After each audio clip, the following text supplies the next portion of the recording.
从昔日的毒三角到今天电信诈骗的集中营。在缅甸妙瓦底的 KK 园区，恶名昭彰，被称为人蛇集团在东南亚的最终站。现在呢，要来看的就是诈骗大本营——缅甸妙瓦底 KK 园区。东南亚多国都有诈骗园区，其中被转卖的最终站就在妙瓦底的 KK 园区。州议员沈春祥他透露，有一次到泰缅边境处理营救工作时，诈骗集团的歹徒在远处以机关枪指着他。运气不好一点的会被带到缅甸的 KK 园区，而这边就是东南亚人口转卖的最终站，一旦踏进去就很难再出来。军队保护他这个园区，就像监狱一样。为什么会被骗去缅甸？是贪欲，是善良，还是无知？在缅甸搞电诈的都是些什么人？谁是幕后大佬？妙瓦底是个什么地儿？泰国还能不能去？最近有一份秘密文档暴露了一些更加真实的电诈受害者的信息，其中的内容包括了诱拐、诈骗、非法拘禁、任意施暴，可以说毫无人性，满眼血泪。内容的主体全部是深陷缅甸电诈园区的受困者，他们中有农民、大学生、外卖骑手、退伍军人、花季少女，甚至是15、16岁的未成年人。截至目前，已经有超过1800条受害者登记信息，每一条信息都让人感到触目惊心，心胆俱寒。烽火照东南是一个历史频道，为什么选择做这样一期特别节目？是因为偶然间看到了这个文档，王兴的获救和他的演员身份，以及众多公众人物积极响应呼吁有着直接关系。而王兴之外，还有成千上万的人正在受困，这些人和你我一样，都是普通民众，他们本来的身份可能是某个普通家庭的子女、父母，现在却失去自由，正在饱受摧残和虐待，他们同样需要被关注、被呼吁、被解救。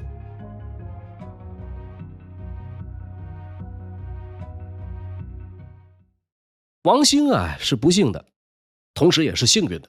不幸的呢是遭遇诈骗，身陷异国他乡；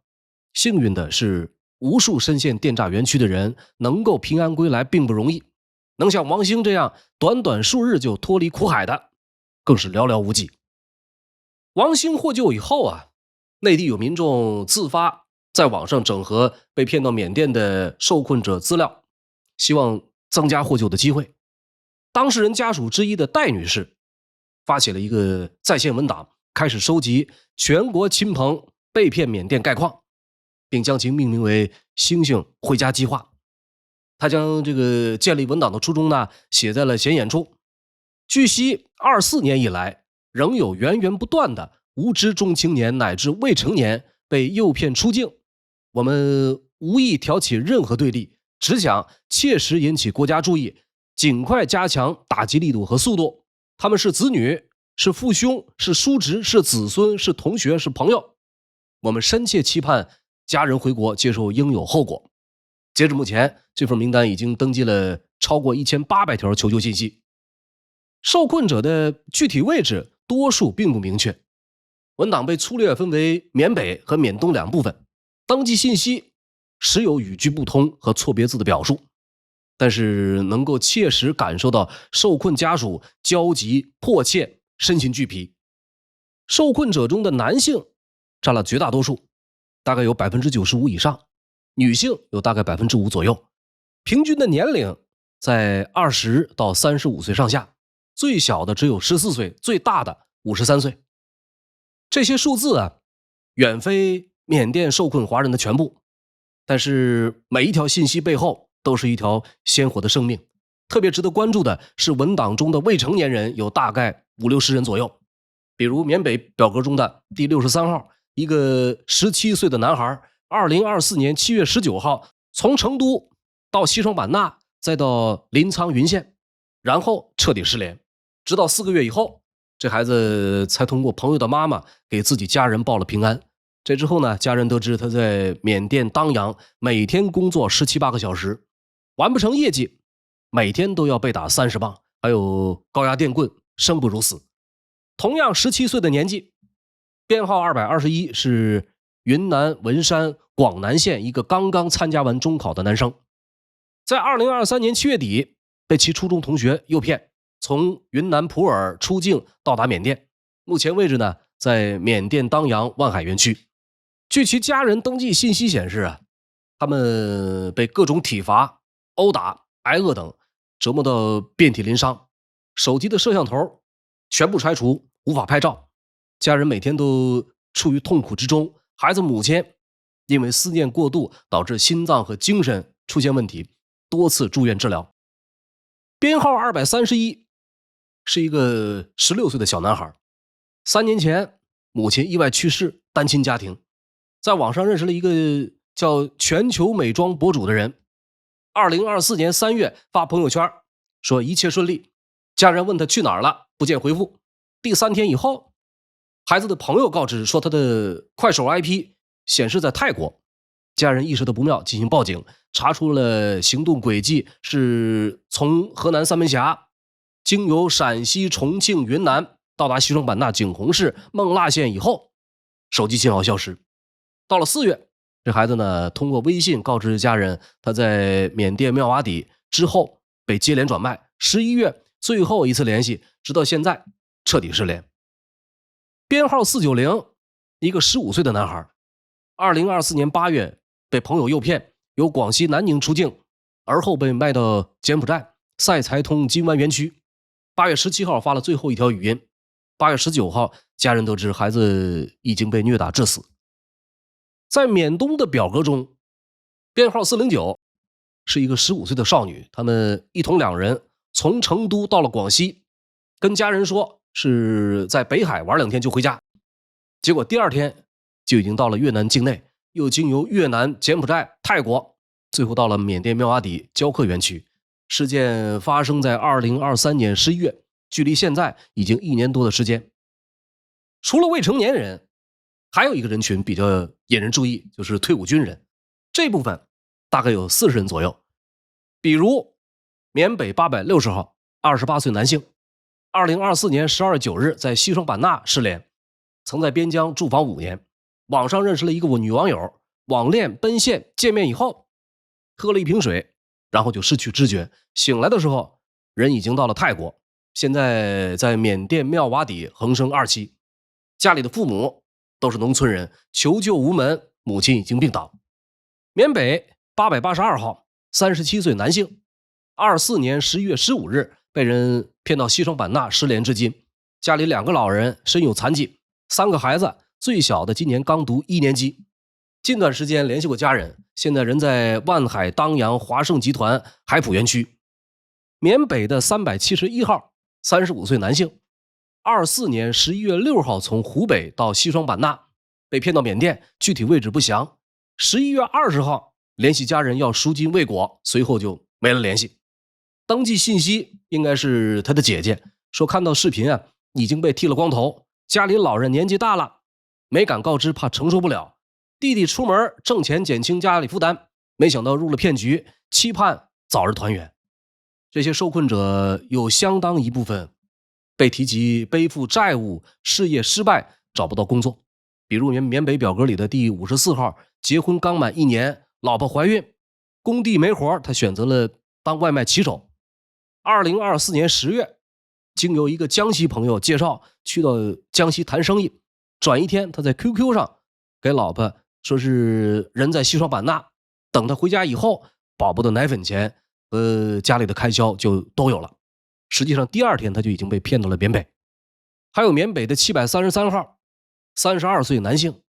因为他的妈妈呀尿毒症后期，想给妈妈好点的治疗条件，缅北799号家里有3个未成年的孩子，一个行动不便的老母亲。这些家庭的顶梁柱们迫切需要翻身改变生活现状，于是呢重重压力之下，由各种途径得知有高薪工作，或者涉入灰色地带去当背包客。海外的高薪工作是诱骗最为常见的手段，一般呢是声称可以提供同等岗位2-3倍的薪水。另一类所谓的高收入赚钱机会是从事非法的灰色产业，比如做背包客，也就是通过个人跨境走私。这些所谓背包客的私货包括手表、象牙、药品、黄金等等。有的呢会被包装成代购的形式，有的团伙呢会刻意编造成铤而走险的捞偏门，声称一次这个报酬可以高达数万元人民币。缅北30号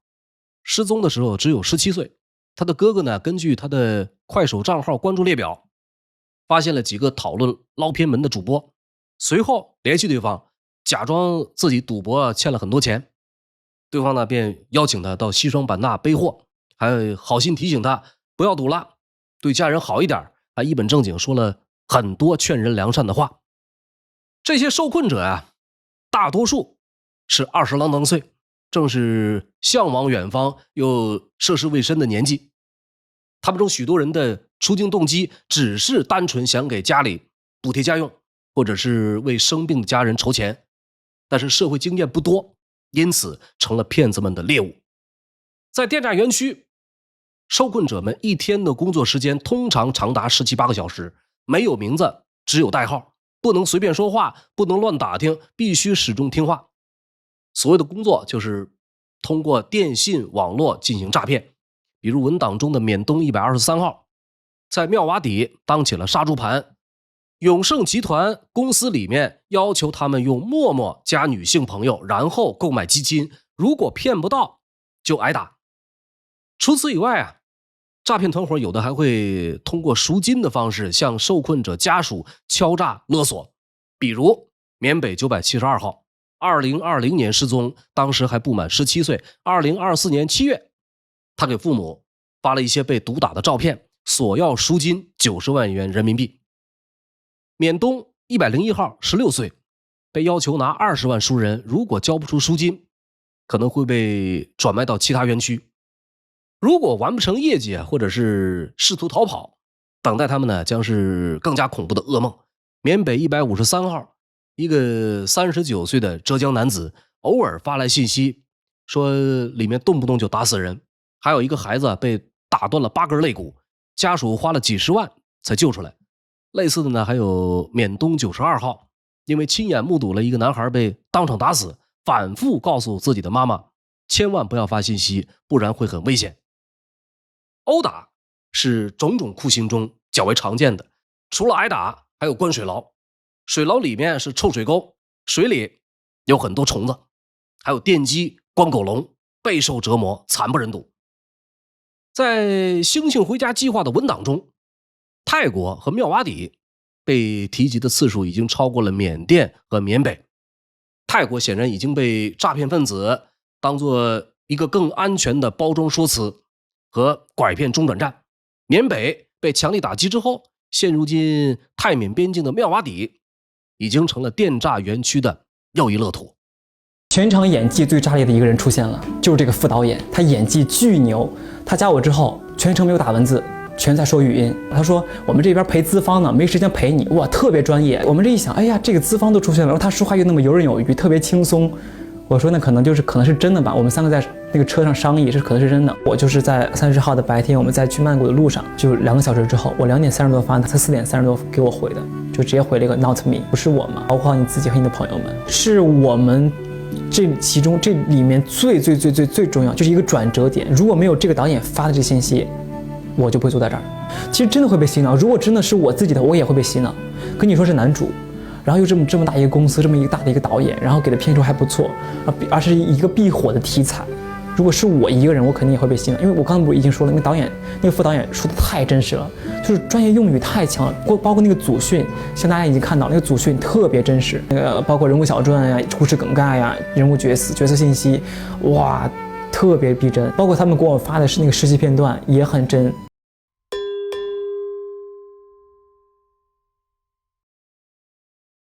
王兴事件发生以后，演员范虎透过媒体分享了他的试戏被骗细节。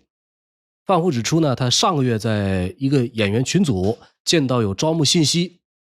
试了2段戏并发给剧组，对方居然1个小时以后就回复说很满意，因为剧组声称可能出演男主角，方方面面的信息都极为真实，话术专业，非常了解演员生态，故事梗概、人物小传一应俱全。范虎随即放下戒心，很快有一个微信名为歌莱美传媒贝利亚的经纪人和范虎进行对接，并且建立了聊天群组。群组内一共4名演员，其中2人已经抵达曼谷，另一名为自称也被骗的演员徐大九。在贝利亚的催促下，范虎很快飞到泰国曼谷，演员徐大九呢也在同一天抵达泰国。接头人分别安排2辆车来接人，这个做法让范虎产生了疑虑。不久呢，范虎收到提前抵达曼谷的另外2名演员的讯息，他们称返程的机票已经被对方退票。接下来在到达酒店之后，范虎再次发现异常，4个演员却只订了1个房间，贝利亚声称剩下的房间订在了其他酒店。但是范虎自己查看的时候呢，订房的平台显示该酒店仍有多余房间，这让范虎怀疑这个贝利亚是想要将4名演员分开。为了进一步验证呢，范虎直接联系到该剧集的泰国籍导演，并发送了剧组的相关资料。对方立即回复称不是我，请提醒大家注意骗局，而且反复强调不是我，请保护好你的自身安全。至此，范虎确认遭遇了诈骗，与另外3名演员偷偷的离开酒店。2天后，范虎平安回到北京。根据范虎出示被骗到泰国的相关资料，可以看出制作相当精良，诈骗人员以一部真实存在的正在筹拍的剧集信息为依托，剧集的故事梗概、导演名称、出品公司、制片团队、开拍的时间和地点一应俱全。虽然不能确认和王兴遇到的是不是同一个团伙，但是可以确定套路是一模一样。王兴事件中有这样一个细节，一份网络聊天记录在社交媒体上广泛流传，截图中的群名为副府专群虚方上押14000优，其中提到王兴已上车，别虐待我的猪仔，听话死了，前面还担心人身安全，是拍剧的，别漏嘴了。担保的费用为14000优，并且附有一个用于收取担保费用的加密货币地址。有一家名为漫物科技的安全团队根据截图中的加密地址发布了这样一条调查报告，说这个地址自2024年9月9日以来共收到222万 USDT， 目前余额为 9.1 万。该地址呢曾与多个恶意地址交互，但是在王兴失踪当天并没有出现截图中所谓的14000优的转账记录。除此以外，时间上也对不上，截图中聊天时间显示是2点46，而图片时间显示为19点46，进一步证实该截图造假。王兴被骗的前前后后牵动人心，截图造假的真实目的我们无从知晓。显而易见的是，这份聊天截图的这个传播进一步加剧了公众的不安情绪，其中的时间点和交易分析都与事件没有直接关系。这样一条疑似谣言呢，也在提醒我们，面对网络上的纷繁复杂，保持清醒并不断求证才是面对各种消息的最佳态度。王兴事件曝光之后，歌星陈奕迅原定下个月22号在泰国曼谷举行演唱会，宣布取消。主办单位表示，主要原因是为了中国公民和粉丝前往泰国的安全考虑。陈奕迅之后，知名喜剧演员赵本山原定计划2月在曼谷的演出也宣布取消，理由同样是基于不可抗力和安全问题考虑。陈奕迅取消演唱会的前后，网上出了一份爆料，这份爆料声称有电诈集团经理制定渗透陈奕迅粉丝的作战计划，说来泰国看演唱会的傻白甜很多，既有年轻漂亮的女孩，又有富贵多金的男人，一定要把握住这个机会，多进货，大家都过个好年。具体的操作方法呢，建议假扮陈奕迅的粉丝在网上找演唱会搭子，或者扮成出租车司机、3轮车司机，目的只有一个，把人骗走。这份所谓的内幕信息真假有待考证，但是其中信息让人细思极恐。由此呢，我们也看到了电诈的手段几乎是无孔不入，不仅是国外追星，包括各种不同目的属性的搭子，想要结伴出行，最好还是找知根知底的人。演唱会可以有很多次，但是每个人的生命只有一次。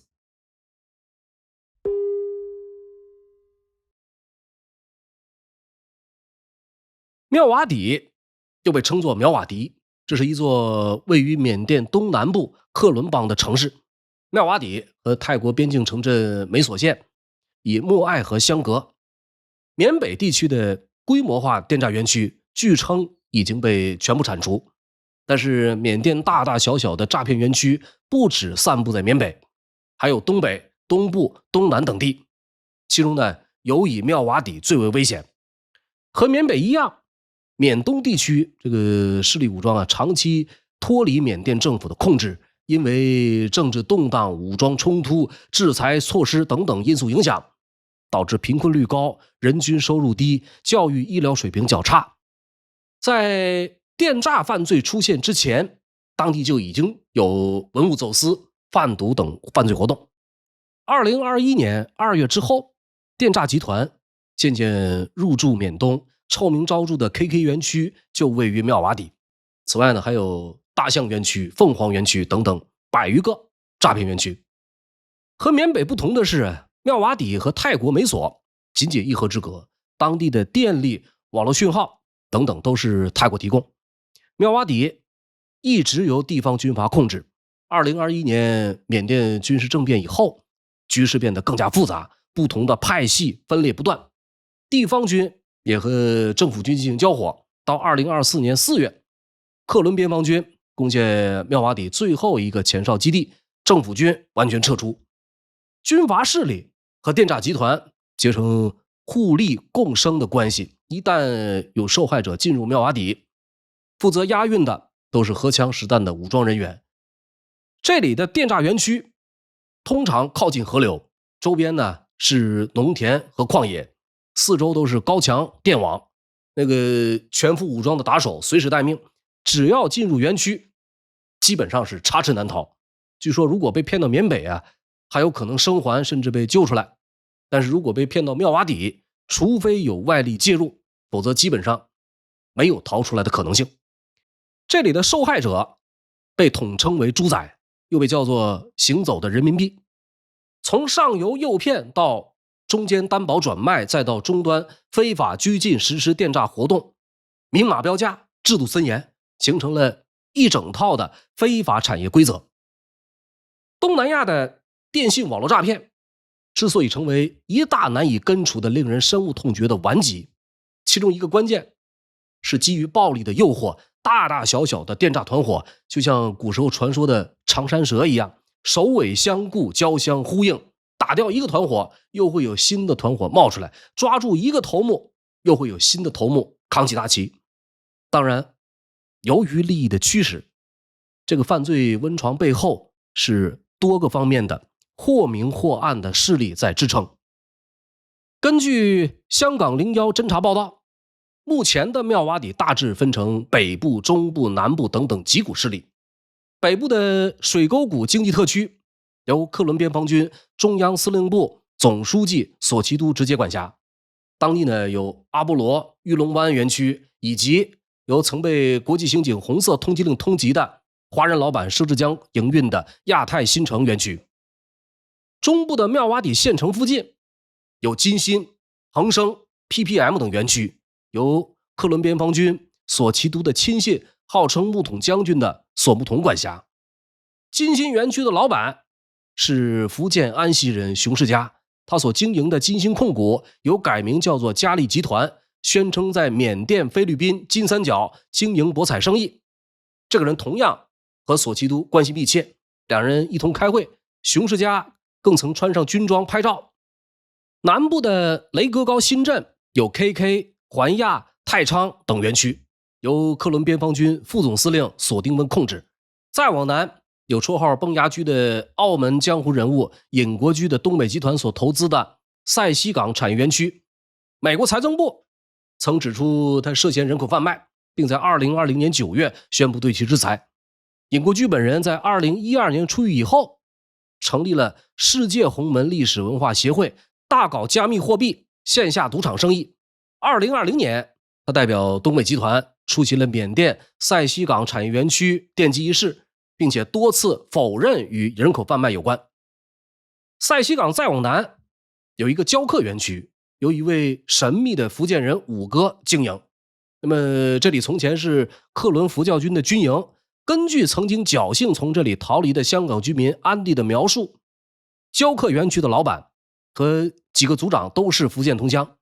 公司内受困者有200人左右，7成半是台湾人，剩下的有2成可能是马来西亚人，还有个别的香港人。有些人呢是被走私黄金兼职骗过来，也有人是叫来泰国开公司贷款被骗。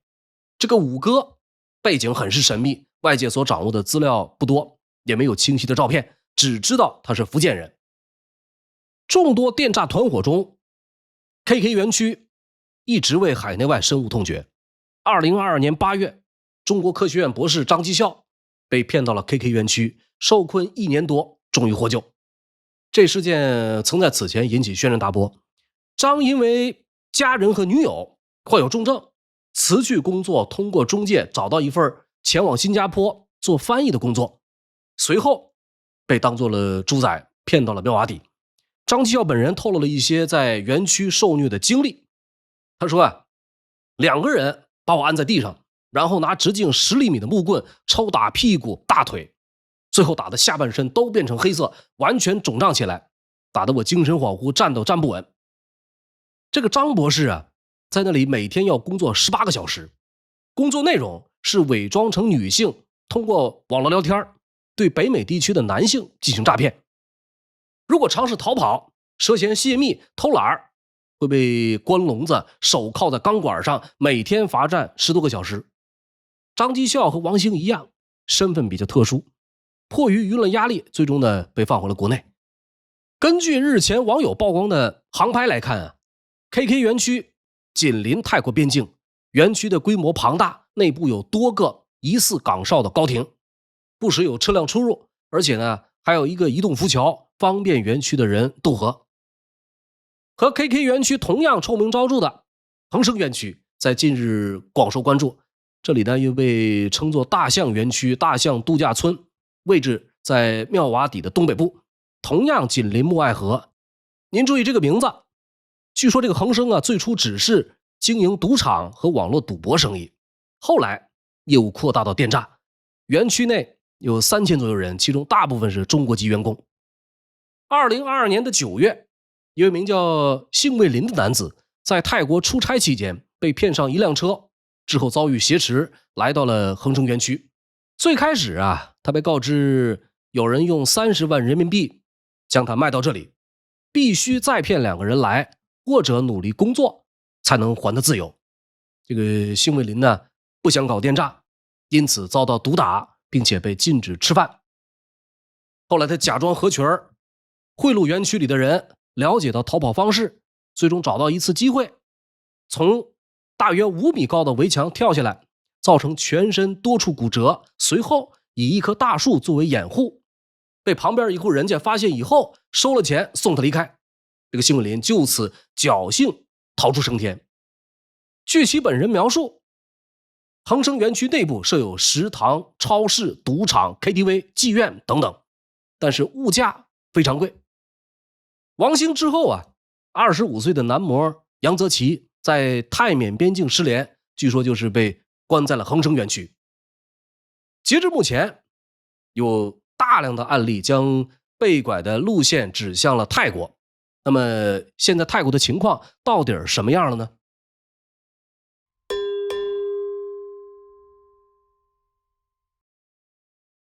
คนจีนกำลังแบบว่าหวั่นเรื่องของความปลอดภัยและยกเลิกทัวร์ที่จะมาเมืองไทยครับ泰裔接亲欢迎来到泰国。中国朋友们，大家好，我们仅代表旅游警察局和泰国真诚欢迎您的光临。泰国是一个美丽、热情、好客的国家，我们很荣幸您选择泰国作为您的游学和旅游目的地，请相信旅游警察局将尽最大努力为大家提供便利并保护安全。愿大家充满信心，在泰国快乐旅行。这是不久前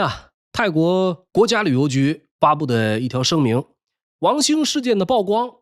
引发了人们对东南亚旅游的担忧。泰国国家旅游局日前透过新浪微博发表声明，希望恢复中国民众赴泰旅游的信心，其中特别提到中泰一家亲，泰国是一个美丽、热情、好客的国家，热忱欢迎大家在春节期间旅游观光。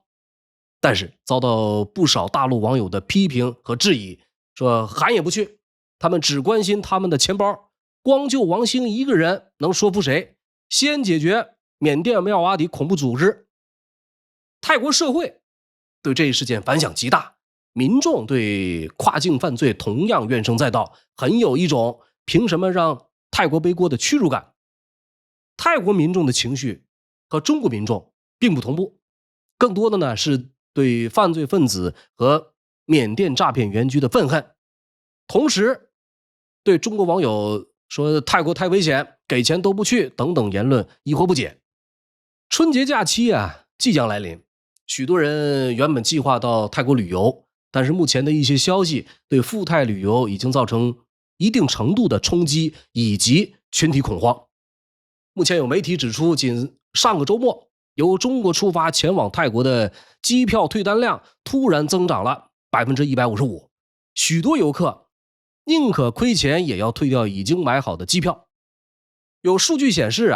2024年有超过3500万人次的外国游客抵达泰国，消费超过 1.6 万亿泰铢，约合3400亿人民币。其中中国游客占比最多，达到了670万人次。而根据泰国旅行社协会的最新估计，在即将到来的春节假期，中国的游客人数可能下降 10% 到 20%。 最近的社交平台上，泰国成了热搜关键字，小红书泰国还能去吗？内容量一度高达4284万。中国游客不敢去，而泰国本地的华人华侨则表示，泰国治安一向很正常，不可能100%安全，但一般游客来泰国游玩，只要不胡乱和陌生人搭讪来往，安全问题应该不大。应该说这一次的事件让泰国政府十分尴尬。一方面，中国游客是其重要的旅游客户群体，得罪了中国，对泰国一点好处都没有。所以泰国政府呢，一定要把王兴救出来，而且一再透过各种文宣表示泰国旅游很安全，电诈中转只是个别现象。事实上，泰国当局并非没有针对缅甸电诈园区采取过行动。在过去至少2年时间里，泰国当局曾经尝试切断缅甸电诈园区的电力和网络供应，但是仅限于象征性的短暂措施，所以收效并不大。犯罪分子呢，也会自行购买发电的设备以备不时之需。而另一方面呢，在深入打击电诈这件事情上，泰国所能做的又显得非常有限。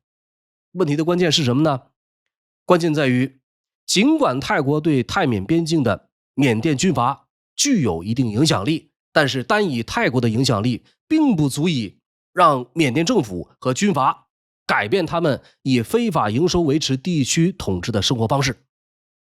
我们通过一个个触目惊心的案例来看，泰国当局在本次事件最让人诟病的是接壤边境地区的道路安保不严，让不法分子可以任意的来去自如。即使当地设有一些路障和岗哨来检查过往车辆，但是检查并不严谨。风波迟早会过去，假如泰国当局能够做好本分，加强边境安保，彻底切断电力和网络供应，相信电诈集团诱骗外国人从泰国中转的这个难度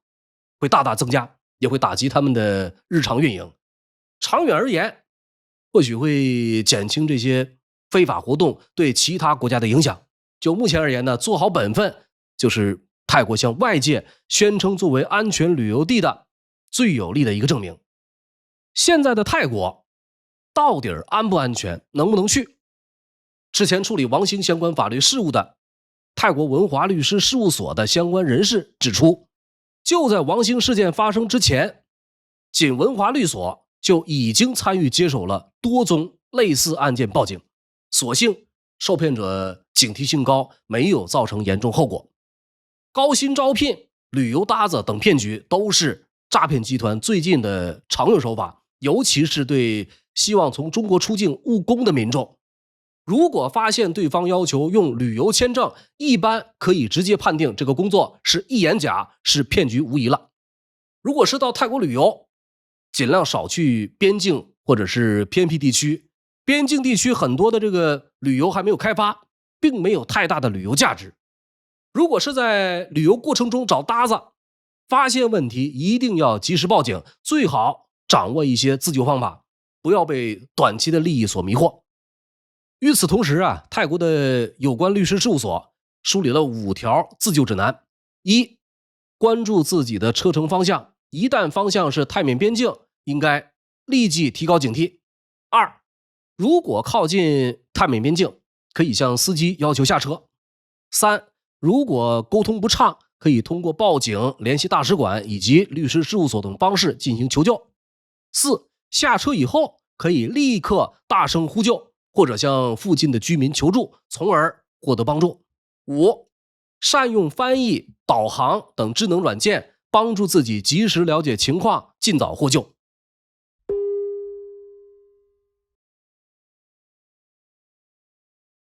现在的缅甸妙瓦底据说拥有超过30个电诈园区和一支5000人以上的武装民团。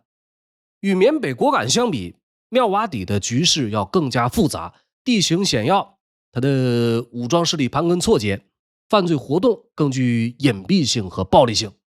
有媒体直言，这里堪称人间炼狱。缅北果敢地区在2024年成为清剿重点，果敢4大家族手下集结了4000守军。为了完全控制果敢，当时的果敢同盟军和缅军联合作战，动用了3个旅的兵力，最终在1个月的时间里将所有抵抗力量消灭。现在的妙瓦底清剿难度可能要更高，至少需要3、4个旅的兵力才有可能铲除。然而假设顺利铲除了妙瓦底，电诈的毒瘤会不会再一次的死灰复燃呢？我认为就目前而言这是极有可能的。因为暴力清剿仍旧是治标不治本，除了比较关键的非法营收可以让缅甸维持地区统治以外，有这样几个问题值得我们思考。单以中国的受害人群为例啊，我们普通民众的手机号都需要实名认证，那么为什么不法分子却能够拿到大量的几乎无穷无尽的手机卡用来从事诈骗活动？移动、联通、电信3大运营商能不能解释这是怎么回事？有没有解决办法？说我前脚买台车，注册一家公司，后脚马上就有人打来电话问我需不需要保险，要不要找人代理记账。我购买了去往某地的机票，还没有出发，就有骗子来电来信声称航班取消，点击某个链接就可以办理改签。说我在家里喝着茶看着书，有人突然打来电话告诉我犯事了，对我的真实姓名、家庭住址一清二楚。这些个人信息指不定在哪个环节分分钟就会被泄露给不法分子。那么究竟是什么人在从中获利？大数据泄露的问题已经老生常谈，难道就真的没有解决办法或者问责吗？目前来看啊，电诈犯罪的诱拐对象已经开始针对特定人群，从普通民众上升到演员、模特、网红。诈骗的手段也是更加的精细化，更加具有诱骗性。受害者除了华人以外，也有新加坡、泰国、印尼等等其他国家的公民。